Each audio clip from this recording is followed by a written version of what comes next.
Amazônia é uma região de contrastes. De um lado, temos a grande biodiversidade da floresta e dos rios, a cultura dos povos, sua religiosidade, tradição e a resistência de suas populações.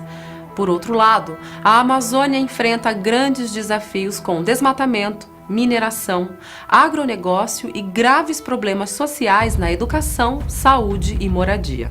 A Amazônia até hoje é considerada uma província. Província significa que eu vou para lá para buscar. Antigamente a Amazônia era a última fronteira agrícola, era a província mineradora, província madeireira e agora é a província energética.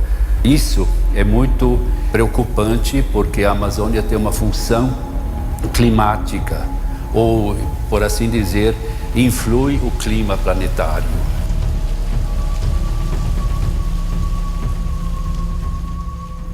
Durante séculos, o modelo econômico posto em ação na região tem ignorado e menosprezado a diversidade dos inúmeros ecossistemas amazônicos.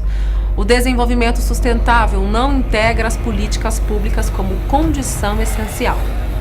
Ao invés de considerar a natureza como um dom, uma aliada do desenvolvimento, as políticas públicas têm estimulado a transformação da floresta tropical em áridas pastagens, imensas plantações de grãos, em terras de exploração de minérios e em grandes áreas alagadas para geração de eletricidade.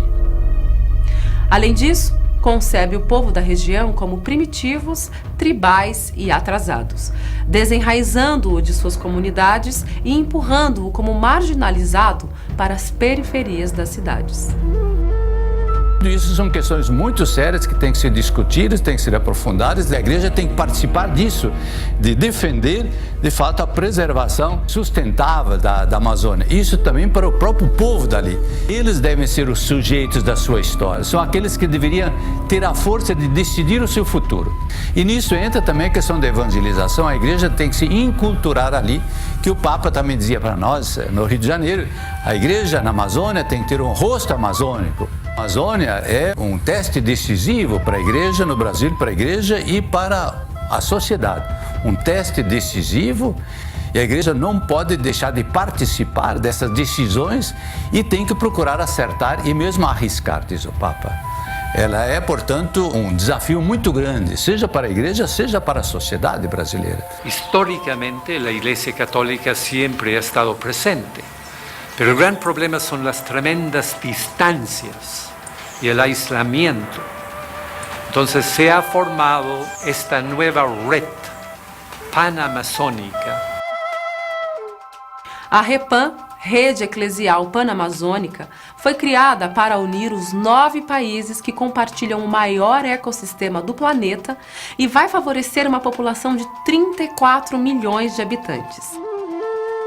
É uma rede que quer reunir as igrejas para fazer um esforço conjunto. O Papa diz que deve ser uma experiência de comunhão, de solidariedade, de espiritualidade, mas também de termos uma voz mais forte nos grandes âmbitos internacionais em que a Amazônia muitas vezes é discutida. A igreja junta de todos esses 9 países possa ter uma voz conjunta e também para a própria evangelização dos povos ali.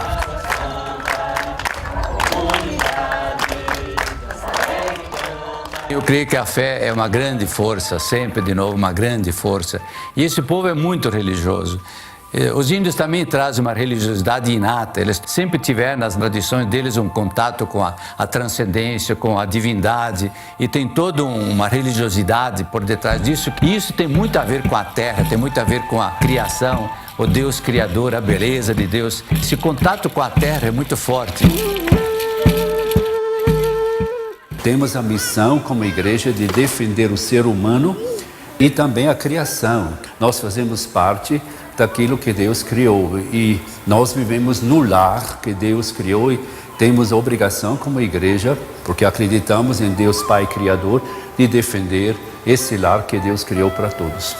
Somente passando a serem os sujeitos de sua própria história é que os povos da Amazônia poderão reencontrar sua identidade e traçar o seu próprio destino, integrando natureza, cultura e desenvolvimento sustentável.